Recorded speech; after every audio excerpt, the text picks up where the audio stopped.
क्या आपने कभी सोचा है कि क्लासरूम या किताबों में हमने जो कुछ भी घंटों बैठकर सीखा वो असल जिंदगी में कितना काम आता है? कभी कभी तो वो बहुत काम आता है और कभी कभी बिल्कुल नहीं, है ना? आज की इस गहन चर्चा में आपका स्वागत है। आज हम जिस विषय की तह तक जाने वाले हैं वो है ट्रांसफर ऑफ लर्निंग। ये समझना बहुत जरूरी है कि हमारे दिमाग में मौजूद जानकारी एक स्थिति से निकलकर दूसरी नई स्थिति में कैसे ट्रांसफर होती है, क्योंकि अंततः यही तय करता है कि हमारी शिक्षा असल में कितनी सफल रही।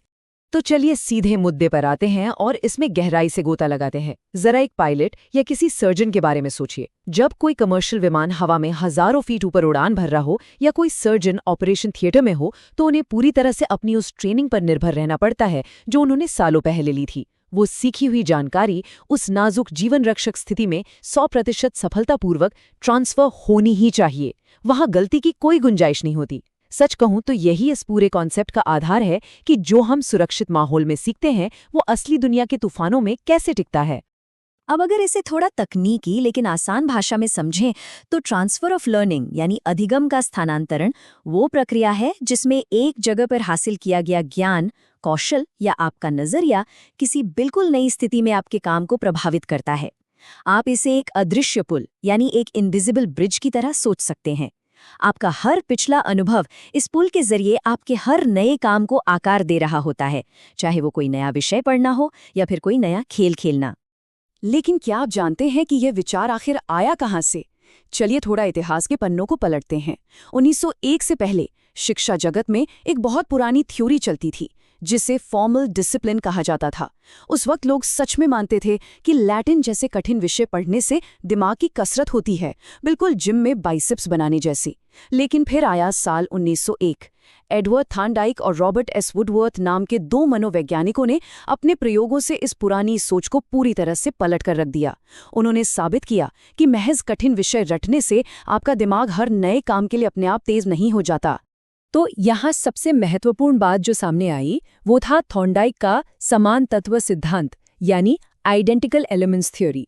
इसका सीधा सा मतलब ये है कि ज्ञान का ट्रांसफर तभी आसानी से होता है जब पुरानी और नई स्थिति के बीच कुछ तत्व या विशेषताएं बिल्कुल एक जैसी हों। मतलब पुरानी परिस्थिति और नई चुनौती में जितनी ज्यादा समानता होगी, आपके पिछले अनुभव का फायदा उठाना उतना ही आसान हो जाएगा। ये बिल्कुल एक जिक्सो पजल के सही टुकड़ों को मिलाने जैसा है। अब ध्यान देने वाली बात यह है कि ये ट्रांसफर हमेशा हमारा दोस्त नहीं होता। हमारे संज्ञानात्मक ढांचे में मुख्य रूप से दो ताकतें एक साथ काम कर रही होती हैं। पहली है सकारात्मक स्थानांतरण या पॉजिटिव ट्रांसफर, जो एक मददगार नायक की तरह है। ये नई चीजें सीखने में हमारी मदद करता है। और दूसरी तरफ है नकारात्मक स्थानांतरण यानी नेगेटिव ट्रांसफर, जो बिल्कुल एक विलेन या विरोधी की तरह है। ये आपके नए ज्ञान के रास्ते में रुकावट पैदा करता है और काम को और भी मुश्किल बना देता है। और ये बात कुछ रोजमर्रा के उदाहरणों से एकदम साफ हो जाती है। मान लीजिए किसी को हिंदी व्याकरण का बहुत अच्छा ज्ञान है, तो उसके लिए मराठी या पंजाबी सीखना काफी आसान हो जाएगा क्योंकि उनके नियम काफी मिलते जुलते हैं। ये हुआ आपका पॉजिटिव ट्रांसफर। लेकिन जरा उल्टा सोचिए, अगर कोई इंसान सालों से क्रिकेट खेल रहा है और अचानक बेसबॉल खेलने मैदान में उतर जाए तो क्या होगा?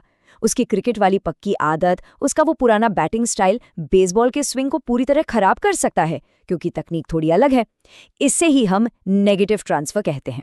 अकादमिक दस्तावेजों में इन कॉन्सेप्ट्स को बहुत गहराई से समझाया गया है और इसके बड़े ही सटीक उदाहरण मिलते हैं। नकारात्मक स्थानांतरण का एक बहुत ही मजेदार लेकिन परेशान करने वाला उदाहरण है कार चलाना। सोचिए, एक व्यक्ति जो हमेशा मैनुअल गियर वाली कार चलाने का आदी है, अगर वो अचानक ऑटोमेटिक कार में बैठ जाए तो क्या होगा? उसका पुराना अनुभव उसे पूरी तरह कंफ्यूज कर देगा। उसका बायां पैर बार बार हवा में ही क्लच ढूंढता रहेगा, जो असल में वहां है ही नहीं। खैर, सकारात्मक और नकारात्मक के अलावा एक न्यूट्रल जोन भी होता है। इसे शून्य स्थानांतरण या जीरो ट्रांसफर कहते हैं। इसका मतलब बहुत सीधा है, आपके पुराने ज्ञान का नए काम पर कोई असर नहीं पड़ रहा। मान लीजिए आपने पहले इतिहास बहुत मन लगाकर पढ़ा है और अब आप फुटबॉल खेलना सीख रहे हैं, तो जाहिर सी बात है इतिहास के ज्ञान का फुटबॉल की तकनीक पर न तो कोई अच्छा असर होगा और न ही बुरा। इन दोनों के बीच कोई कनेक्शन है ही नहीं। चलिए इस चर्चा को थोड़ा और आगे बढ़ाते हैं और देखते हैं कि ये कितना विस्तृत है। ज्ञान का स्थानांतरण केवल पॉजिटिव या नेगेटिव तक सीमित नहीं है, इसकी पूरी एक वैरायटी है। जैसे बायलैटरल ट्रांसफर, जहां आपके शरीर के एक हिस्से की ट्रेनिंग अनजाने में दूसरे हिस्से को भी थोड़ा बहुत ट्रेन कर देती है। या फिर नियर ट्रांसफर, जहां होमवर्क और परीक्षा के सवाल बिल्कुल एक जैसे मिल जाते हैं, जिससे जवाब तुरंत दिमाग में आ जाता है। इसके अलावा हॉरिजॉन्टल ट्रांसफर होता है, जैसे वैदिक इतिहास का ज्ञान वैदिक साहित्य समझने में काम आ जाए। और वर्टिकल ट्रांसफर, जहां आपके छोटे बुनियादी कौशल बड़े और जटिल काम करने की सीढ़ी बन जाते हैं। लेकिन देखिए, इन सब में जो सबसे मुश्किल और सच कहूं तो सबसे कमाल की चीज है वो है फार ट्रांसफर। इसे शिक्षा का होली ग्रेल या सबसे बड़ा परम लक्ष्य माना जाता है। फार ट्रांसफर का मतलब है किसी एक बिल्कुल ही अलग परिस्थिति में सीखी गई बात को किसी एकदम अनजान और दूर की परिस्थिति में सफलतापूर्वक लागू कर पाना। जैसे शतरंज की चालों और रणनीतियों का इस्तेमाल राजनीति में करना। व्यापक शोध बताते हैं कि इंसान का दिमाग अपने एक सीमित दायरे में ही रहना पसंद करता है। इसीलिए ये फार ट्रांसफर कर पाना कोई आम बात नहीं है, ये एक बहुत ही दुर्लभ और असामान्य शैक्षिक सफलता है। तो अब सबसे बड़ा सवाल ये उठता है कि इस पावरफुल सिद्धांत को हम अपनी क्लासरूम्स में या असल जिंदगी की शिक्षा में कैसे उतारें? क्योंकि एक बात तो एकदम तय है, सीखने का ये स्थानांतरण अपने आप या किसी जादू से नहीं होता। इसके लिए शिक्षकों और मेंटर्स को पाठ्यक्रम बहुत ही सोच समझकर और जानबूझकर इस तरह डिजाइन करना पड़ता है जो छात्रों को उनके पुराने ज्ञान को नई चुनौतियों के साथ जोड़ने में मदद कर सके। इस ट्रांसफर को मुमकिन बनाने के लिए कुछ बहुत ही व्यावहारिक और असरदार कदम हैं। सबसे पहले पढ़ाने वालों को पुराने और नए विषयों के बीच के रिश्ते को एकदम स्पष्ट करना चाहिए। दूसरा, किसी भी गलत धारणा या मिसकंसेप्शन को शुरुआत में ही पकड़कर सुधारना बहुत ज़रूरी है, ताकि वो आगे चलकर उस नेगेटिव ट्रांसफर का कारण ना बने जिसकी हमने पहले बात की थी। और सबसे अहम, पढ़ाई में ऐसे अभ्यास शामिल होने चाहिए जो असली दुनिया से जुड़े हों, जहां एक से ज़्यादा इंद्रियों का उपयोग हो, यानी मल्टी सेंसरी तरीके अपनाए जाएं। इससे दिमाग में वो मजबूत पुल बनते हैं।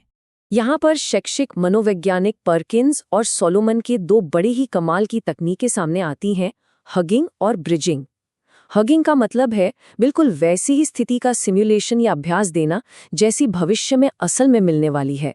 इससे समानताएं बनी रहती हैं और ज्ञान आसानी से ट्रांसफर हो जाता है। वहीं दूसरी तरफ ब्रिजिंग का अर्थ है अमूर्त विचारों और उदाहरणों यानी एनालॉजीज के जरिए एक वैचारिक पुल तैयार करना, ताकि आप खुद समझ सकें कि आपका पिछला ज्ञान इस नए कंसेप्ट से कैसे जुड़ता है। तो आज की इस गहन चर्चा के अंत में मैं आपके सामने एक सोचने वाला सवाल छोड़ना चाहता हूँ। जरा सोचिए, आज आप जिन भी नई चुनौतियों का सामना कर रहे हैं, उनमें आपका कौन सा पिछला अनुभव चुपचाप आपकी मदद कर रहा है, या फिर ऐसा कौन सा पुराना ज्ञान है जो अनजाने में आपकी नई सफलता के रास्ते में रुकावट बन रहा है। अपने दिमाग के इन इनविजिबल ब्रिजेस को पहचानना वाकई बहुत जरूरी है। आज के इस विश्लेषण में हमारे साथ जुड़ने के लिए आपका बहुत बहुत धन्यवाद।